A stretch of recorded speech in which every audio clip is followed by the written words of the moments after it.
നിലമ്പൂർ ഉപതെരഞ്ഞെടുപ്പ് ജനങ്ങളുടെ മേൽ അടിച്ചേൽക്കപ്പെട്ടൊരു തെരഞ്ഞെടുപ്പാണ്. നിയമസഭയിലേക്ക് തിരഞ്ഞെടുക്കപ്പെട്ട പി അൻവർ 1.5 വർഷം ബാക്കി നിൽക്കെയാണ് അദ്ദേഹം MLA സ്ഥാനം രാജിവെച്ചത്. ഇത് ജനങ്ങളോടുള്ള വെല്ലുവിളിയാണ്. അദ്ദേഹം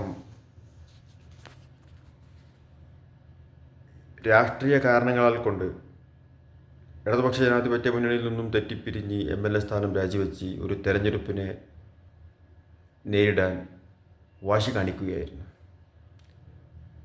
അദ്ദേഹം 1 വർഷം ബാക്കി നിൽക്കെ രാജിവെക്കുകയാണെങ്കിൽ അവിടെ ഒരു തെരഞ്ഞെടുപ്പ് ഉണ്ടാവുമായിരുന്നില്ല. ഒരു തെരഞ്ഞെടുപ്പ് എന്ന് പറഞ്ഞാൽ കോടിക്കണക്കിന് രൂപ മത്സരിക്കുന്നവരും തെരഞ്ഞെടുപ്പ് കമ്മീഷനും ചെലവഴിക്കേണ്ട ഒരു പ്രക്രിയയാണ്. ഈ അനാവശ്യ തെരഞ്ഞെടുപ്പ് അനിവാര്യമാക്കി തീർത്ത അൻവറിനെ സമൂഹം ഒറ്റപ്പെടുത്തേണ്ടതുണ്ട്.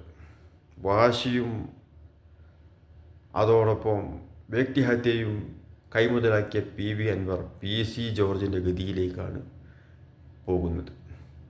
PC ജോർജ് ഇന്ന് ഇപ്പോൾ BJPക്കാർക്ക് പോലും വേണ്ടാത്ത ഒരു വിലയില്ലാത്ത രാഷ്ട്രീയ നേതാവായി മാറിയിരിക്കുന്നു. അതേപോലത്തെ ഒരവസ്ഥയിലേക്കാണ് അൻവറും വന്നെത്തിയിരിക്കുന്നത്.